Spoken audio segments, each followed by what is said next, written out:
નમસ્કાર મિત્રો, સ્વાગત છે તમારું અમારા નવા બ્લોગમાં. તો કેમ છો બધાને મજામાં ને મિત્રો? તો મિત્રો આપણે ગામમાં જતા હતા, મેં કીધું તમને તળાવનો નજારો દેખાડી દો બધું. તો મિત્રો આપણે ગામમાં થોડુંક કામ છે એટલે આપણે જઈએ આજે ગામમાં. એનું કારણ છે કે આપણે ઘરના મોકલી દીધો કે થોડોક કંઈક સામાન લેવાનો છે તો ગામમાં જા. તો મિત્રો સાયકલ તો અટાણે આપણે પંચર હતો એટલે સાયકલ તો હાલતી ને એટલે આપણે હાલીને જઈએ મિત્રો. જો પગમાં ચંપલ નથી, કારણ છે ચંપલ તૂટી ગયા મિત્રો. મિત્રો આવી જિંદગી જાય હટે, ચંપલ એક લેવા જો બધું છે આપણે. હાલો મિત્રો ગામમાં જઈને કન્ટિન્યુ કરું. મિત્રો આપણે ગામમાં તો પૂગવા આવ્યા. જો આપણા ગામના હાવ ટુકડા આવી ગયા, તો માથી દુકાનથી આપણે ગામ ચાલુ થઈ જાય. તો મિત્રો ત્યાંથી આપણે મોબાઈલ ખીચામાં રાખ્યું, કારણ છે કે હજી મિત્રો આપણે પબ્લિકમાં બ્લોગ બનાવતા હરમ આવે. એટલે એવું કંઈ ન હોય તો માણસ ગમે કે મનમાં ન લેવાનું, તોય આપણે હરમ આવે એટલે જરાક ભાઈ બધું થતું જાય ધીરે ધીરે. એટલે નવો બ્લોગર છે એટલે આમ જ થાય.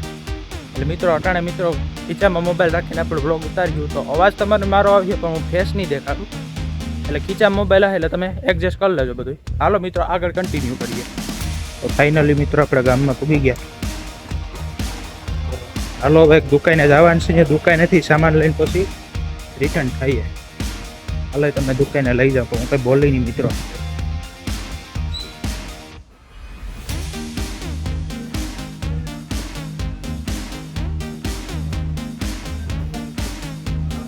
હાલો મિત્રો દુકાને જઈએ આપણે અંદર.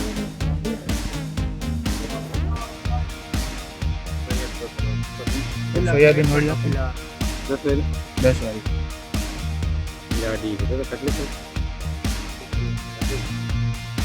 આમાં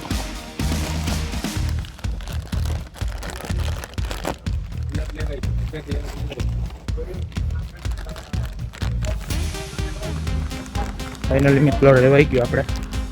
ફાઇનલી મિત્રો આપણે ઘરે તો આવી ગયા. એટલે અમે રસ્તાનો બ્લોક પછી અટકાવ્યો સારું કે આપણે ભાઈ બંધ હતો તો લેતો આવ્યો આપણે. એટલે આપણે આ લેવા કીધું મિત્રો. આને સોયાબીન વળી કહેવાય. મેં કીધું હાલવું ન પડે એટલે હાલી હાલી મિત્રો આપણે અંધારાના પૂરે થયું.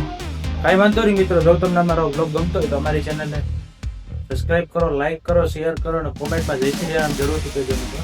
ત્યાં સુધી મિત્રો જય હિન્દ, જય ભારત.